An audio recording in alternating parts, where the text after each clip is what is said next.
Hmm. Uh-oh. Every once in a while you hear about a piece of media of legendary status. A cult classic that is cherished to this day and is set to hold up to modern standards. Literature, movies, music, and starting from the age of personal computers, video games. Dwarf Fortress is one of those games. It's not on the same level as classic Doom, but like with many before you, one day Dwarf Fortress appears on the horizon and seduces you with stories of ridiculous feats performed by mere mortals. Except these mortals are short and drunk and angry at elves all the time. Damn, you think, this game must be pretty cool. You disregard all the warning signs of strange graphics and non-intuitive UI, stumble through the word generation, and pick a random spot to study a mighty fortress, only to be presented with this. What the fuck? Is this the Dwarf Fortress? I can't play this. You close the game and convince yourself that it's not for you. But maybe this game is for you, and maybe you're missing out. Because as you can see from this mess, Dwarf Fortress is, clearly, a settlement management game with a complex world simulation. You start with a colony of 7 dwarves, each with their own skills, preferences, jobs and other stats. You can directly control your dwarves, you can only tell them what needs to be done, and then those dwarves that are allowed to do it will do it eventually.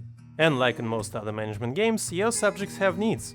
They need a place to sleep, food, booze, clothes, entertainment, and so on. With all this in mind, your main goal is to survive. Nothing dangerous will probably happen at first, but things can change over time. The list of bad things that can happen is just too big to recite, but all of these can be condensed into I knew I should have been prepared, but I wasn't. I guess it's time to start a new fortress. Your secondary goals are whatever you want them to be.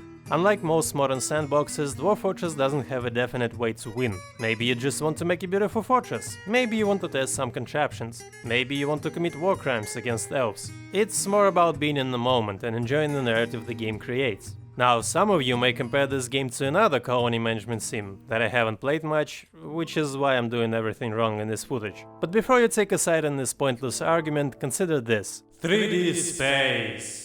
Every Dwarf Fortress map is at least couple hundred Z levels tall. Also take a look at all the faces running around. Those are all my subjects, and even though I have almost no direct control over them, the system is built with that in mind, with the default cap of 200 dwarfs. There are a lot of things about RimWorld that can be improved with mods, but no amount of mods can fix the fact that its core gameplay is based around babysitting. RimWorld wants you to have less than 10 characters, it wants you to tolerate their quirks and change their diapers in the middle of a raid. And if you want more colonies from the start, it throws you back into the Stone Age. Dwarf Fortress wants you to have at least several dozen subjects, and it will keep sending you more. It wants you to focus on the bigger picture, and it supplies you with characters that can do well on their own. And if anyone steps out of line, you seal them in a room and leave their body until it is nice and decomposed so that the miasma won't spread when you finally Oh, you're actually done. Huh. I'm getting ahead of myself. The main question right now is all this pixel symbol shit actually playable? And is it worth the effort to get used to it? Yes, but unfortunately there are 3 obstacles on the path to enlightenment and understanding Dwarf Fortress. Graphics, controls, and the community. And before someone depicts my violent death on the wall, let me clarify that last part. Is there anything wrong with the community? No, it's great, and it's very welcoming to newcomers. Except the nature of this game isn't very welcoming to newcomers. How do you quickly convey to a random viewer that this window to dyslexia dimension is actually a horizontal slice of an underground woven city-state that actively sells metal trinkets to nearby human settlements? You don't. That's why I won't even try. And that's why there are mainly 3 types of Dwarf Fortress content out there. First, we have, of course, stories about something happening during the playthrough, the gateway drug. Then we have super detailed tutorials that grab you by the nearest limb and drag you into the void that is the Dwarf Fortress gameplay basics, as you're screaming and shitting and trying to claw your way back.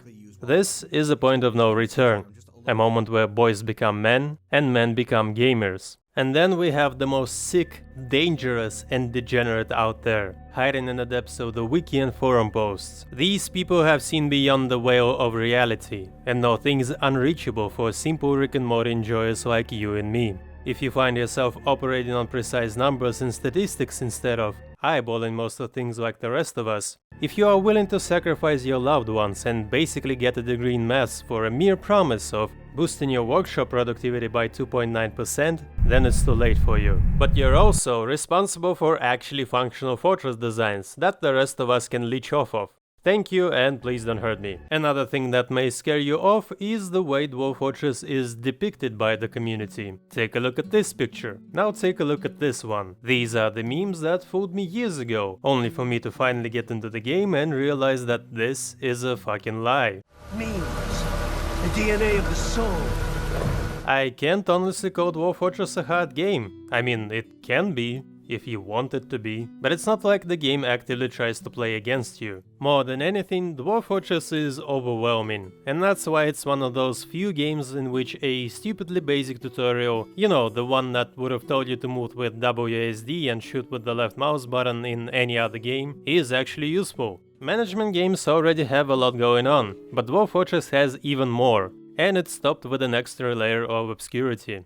But it does tell you almost everything you need to be aware of before you even embark on the site, and you can deal with the few details it leaves out. And with so many things happening under the hood, it still feels like a complete working world instead of an advanced Excel sheet.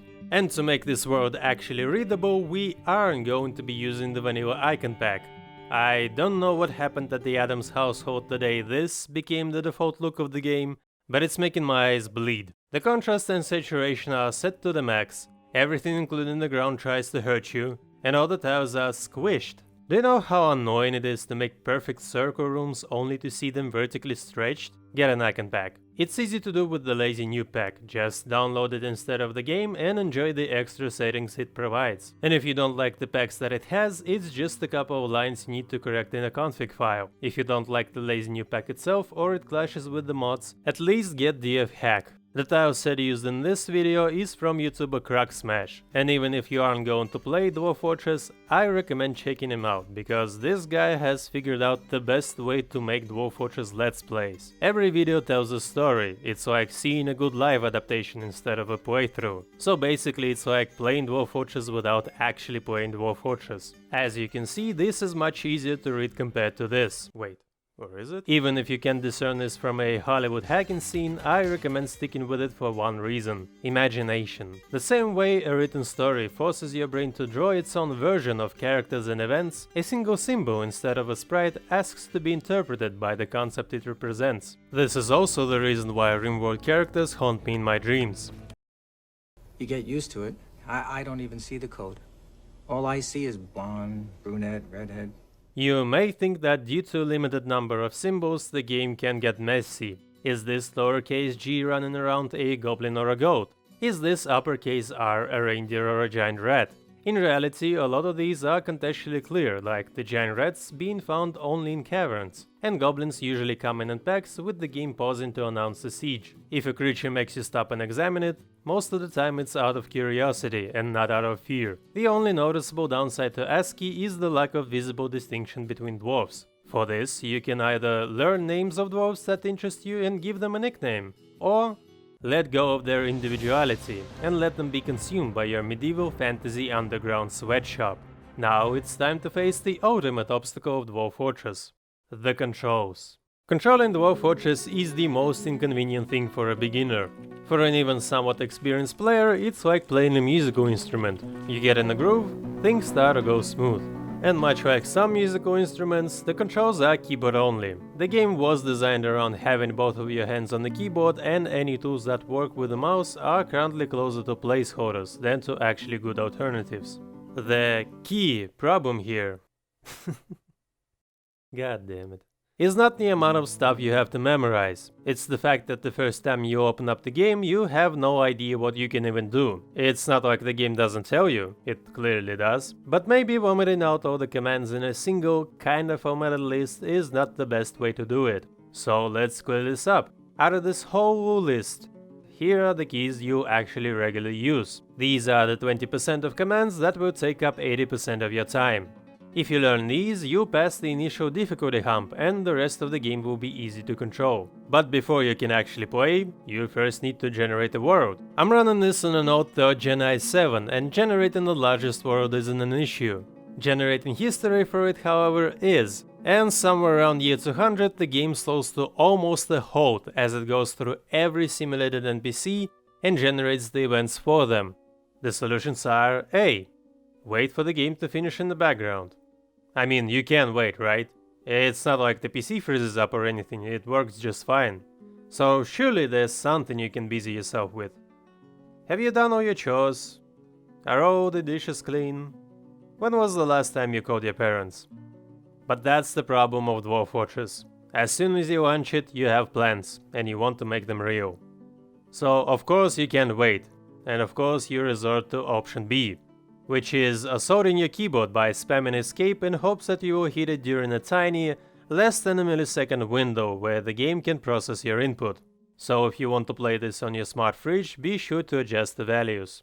After that is done, choosing a place to settle is probably the most important choice you can make during the playthrough. This is where you define what resources you have on the site, how big the site is going to be, what neighbors you have, and whether your own civilization can even reach you. For a first playthrough, a nice warm biome with soil, meadows, and a river is a good place to start.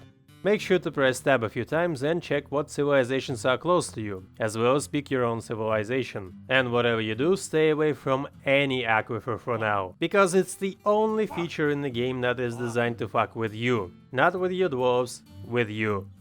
And here you are. So how do you go from this to this to this? With time and practice, of course. And failing. Lots and lots of failing. Because the victory condition is simple. Build a fortress that you can retire without feeling too guilty. But the main obstacle is the industrial strength grip with which this game clings to its roguelike roots, like a crypto trader clings to a bad call. The only way to save a game is by exiting it, which forces you to play on Iron Man mode. Most events are also based on pre-generated conditions. What this means is that you can kill the process and load back into the last save at the cost of the progress you've made. But this is useful only for rolling back problems that you yourself are causing. Events that are dependent on world features, such as undead hordes or goblin tribes being near you, will happen pretty much inevitably, and reloading in this case will rarely help. Keep in mind that abandoning a fortress doesn't mean it will be destroyed. If you see no point in struggling, you can reclaim the territory and improve your defenses.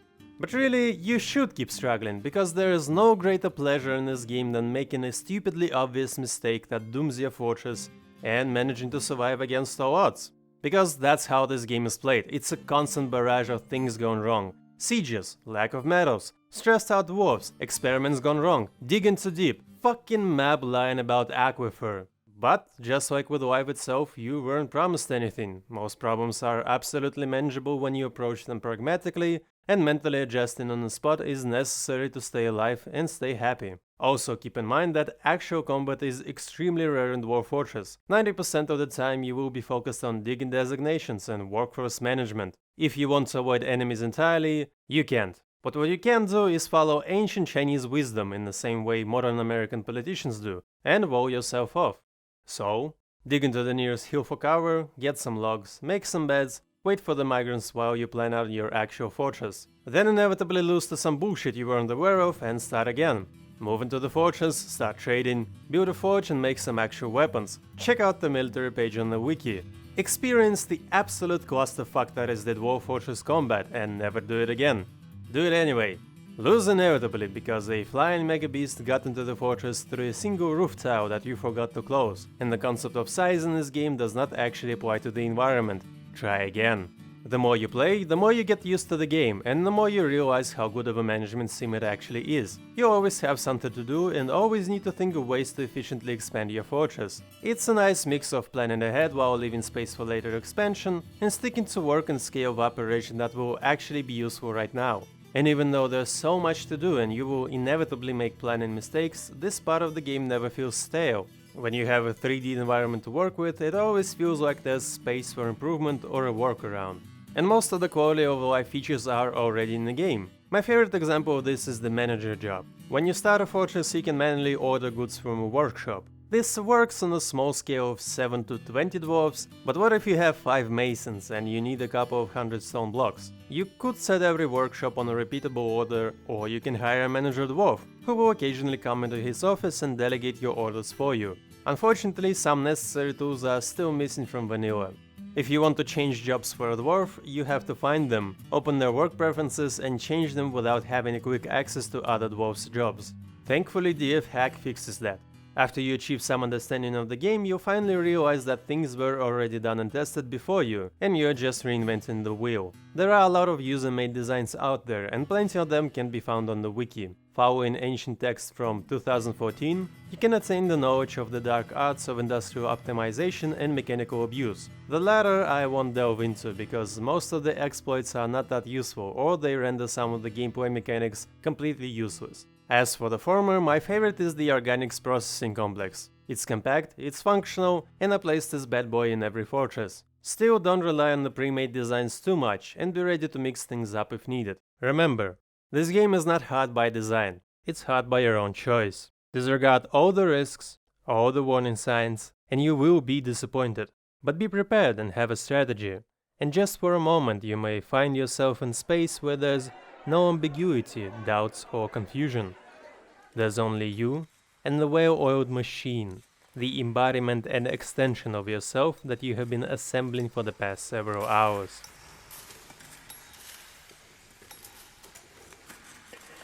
If you get tired of seeing the same setting, there are mods out there. When you have ASCII art instead of sprites, you don't need to spend time on making the graphical assets.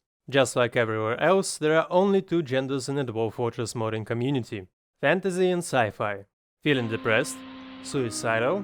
Sign up now for a one-way expedition to planet Earth, where every living creature is infused with nanites and is either a maintenance bot, a mutant livestock, or a living weapon from the good old days of the Great Solar Empire. It's probably sentient. It's definitely fucking insane. Just an FYI. We don't have such conventional concepts as rocks and minerals anymore. Instead, we have concrete and old machinery that was simply built over as Earth got closer to its inevitable collapse. Also, I can guarantee that you'll be growing your crops in actual soil and not a pile of plastic. I know it's a lot of work for an off-worlder like you, but hey, someone's gotta do it. Free block of nanotechny included for each expedition. Please don't forget to feed it during the long night. But if you prefer something more conventional, like humans conquering goblins at the bottom of a dried out ocean, we have that too. And that's all I have for now. Unfortunately, at the time of this video being released, the updates for the game have stopped as the graphical version is being worked on. Should you wait for it? Of course you should. Should you ignore Dwarf Fortress in its current state? Of course you shouldn't. The updates to both versions will continue to come out, and who knows, maybe some of us will even live to see the 1.0, and will be able to enjoy it from the comfort of their virtual consciousness storage somewhere on the orbit of Mars.